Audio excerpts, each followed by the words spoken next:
How is Conor McGregor's former best friend forever, brother for life, bad boy for life, trying to stab Conor right in the back and the heart?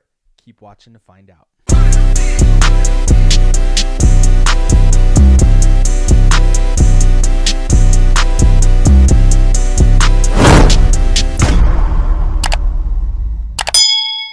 So the news broke a few days ago that Artem Lobov would be suing Conor McGregor for the rights and ownership of Conor's whiskey, best-selling whiskey, proper number 12 Irish whiskey, as I am a proper number 12 walking billboard. As you can see, got the headband, shirt, and the bottle back there that you constantly see on every podcast episode if you are a returning subscriber.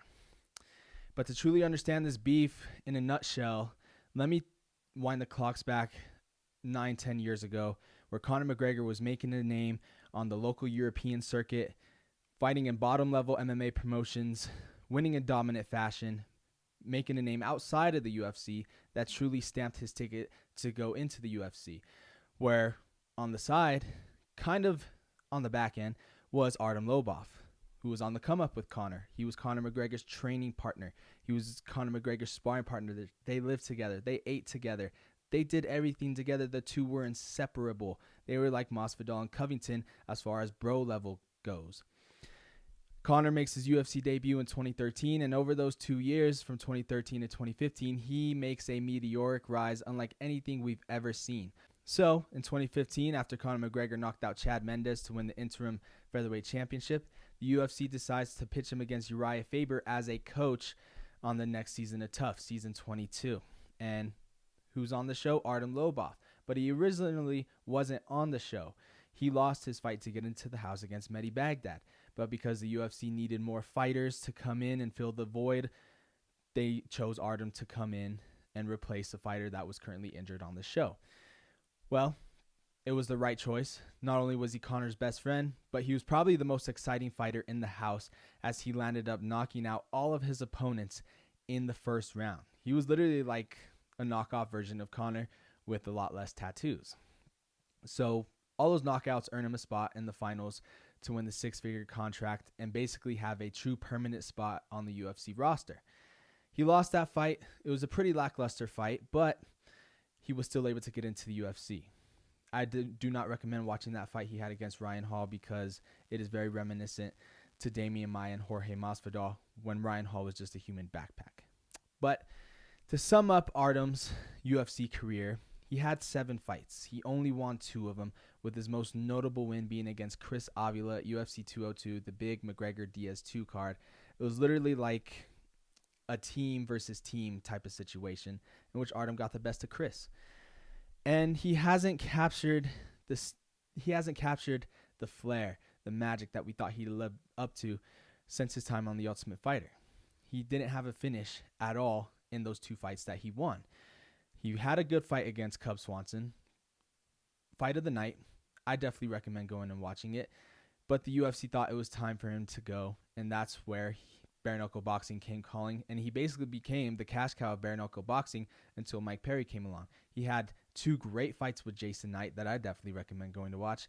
And let's not forget what he did to Paulie Malignaggi, who was Conor McGregor's sparring partner in the build-up to the Floyd Mayweather matchup. He basically got revenge for Conor McGregor after all the shit-talking that Paulie Malignaggi was doing to Conor.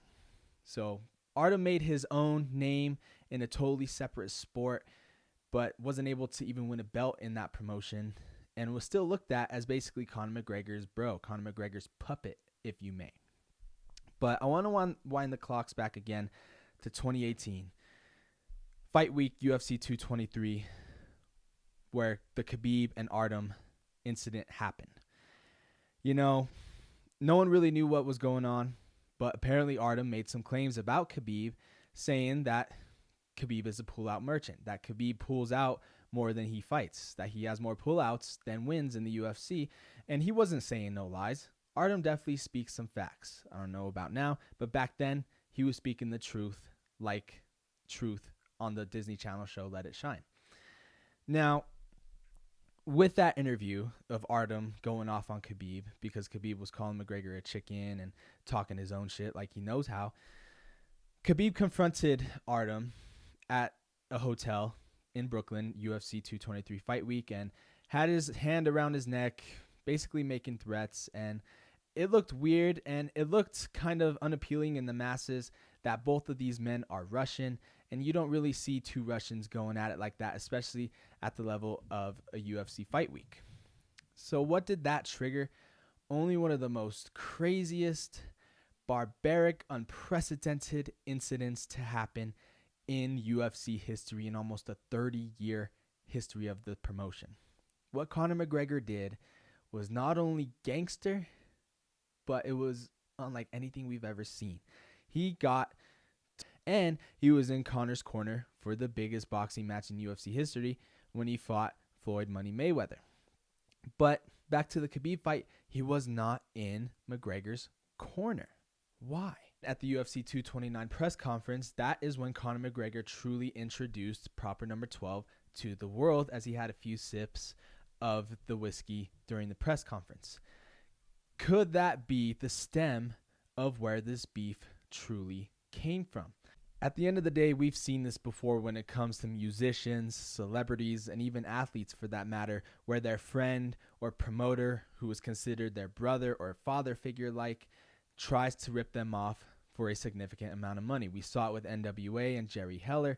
We saw it with Mike Tyson and Don King. And we saw it with Selena and Yolanda, that bitch that tried to kill Selena and ultimately succeeded. Rest in peace, Selena, the greatest female artist of all time. And you could even throw Masvidal and Covington in there for extra credit, as they are former friends that turned bitter rivals. So $30 million. I don't know who Artem Lobov thinks he is. I don't know if he thinks he's Conor McGregor or if he thinks he's Sinead O'Connor for that matter. But nonetheless, I don't think he's going to be getting that money, because Conor McGregor has the best lawyers that have gotten him out of hot water for the better part of 5 years. I mean, I don't have enough time to go through all of Conor McGregor's outside the octagon antics, but he has come through on top in all those situations. And I don't see there being any difference here with this whole situation.